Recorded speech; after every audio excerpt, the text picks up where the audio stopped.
With that, I'm going to recognize Senator Hickenlooper. Great. Thank you, Madam Chair. And thank all of you for your commitment, your public service, all the work that you do to keep our aviation system safe and efficient. I just wanted to follow up a little bit on what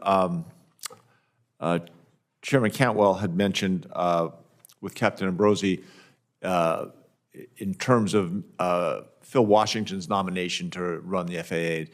And there's been a lot of discussion, and I've known Phil Washington for almost 20 years, so I'm a big fan. I think his integrity, his drive to get things done is unmatched.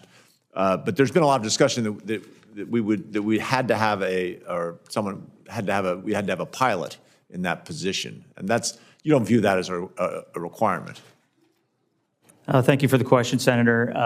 There have been past FAA administrators that have not been pilots that have been successful. It's essential that you have experience running a large organization, and you can do so. It is important that if you are not a pilot, you reach out to the stakeholders and include them. And Mr. Washington has given us that commitment that he will absolutely do that. Great, I appreciate that, and I know from experience, having watched him do that very thing, that he will reach out and make sure that everyone's involved in the conversation, and there's a real collaborative approach to solving some of the challenges you all face. Dr. Luddy, in Colorado, like so many parts of this country, regional air service is essential. Rural communities can't thrive without a connection to the rest of the world.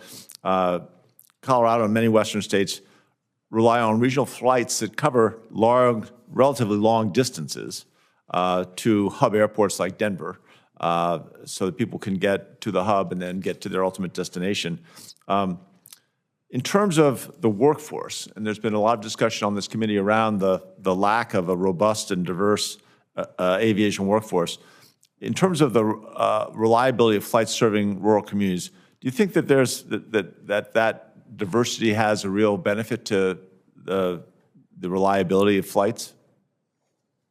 Well, thank you. I think the foundation of aviation is having that strong, highly trained professional workforce to deliver services throughout the country to all kinds of markets, large and small.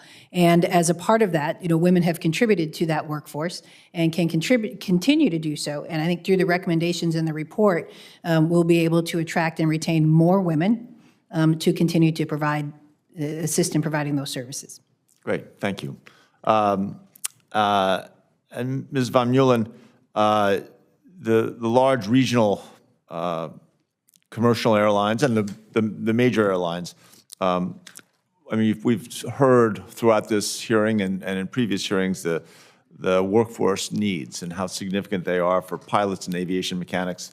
As airlines begin to launch their own dedicated training academies to grow the aviation pipeline, the question then is how can we, in addition to the federal efforts we're already making, you've already discussed, how can we do more to help commercial airlines, let's say in terms of scholarships or apprenticeships, to lower barriers to entry and make sure that we are expanding not just the aviation workforce, but getting more diversity in that workforce as we expand? Senator, thank you for the question. It's in fact critical that we expand our pipeline in order to meet the requirements of the future. So we're particularly proud at Alaska that we have started a program like the True North Pilot Development Program, where we partner with students and help develop students at the University of Delaware, the Delaware State University and University of Maryland Eastern Shore. We provide a stipend and development funds for individuals at historically Black colleges and universities to become pilots. We mentor them along the way. Our own pilot team came up with this idea and are directly involved in mentoring these students, providing them internships.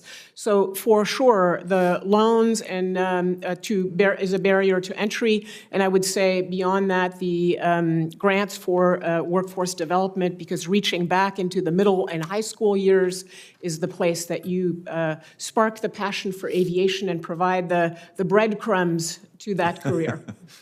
I couldn't agree more. And I'm down to 8 seconds, so I've got a couple more questions I'll put forward in writing, and you can answer them at your leisure. Thank you all, again, for being here and for all your work to make our aviation system the global model that it is.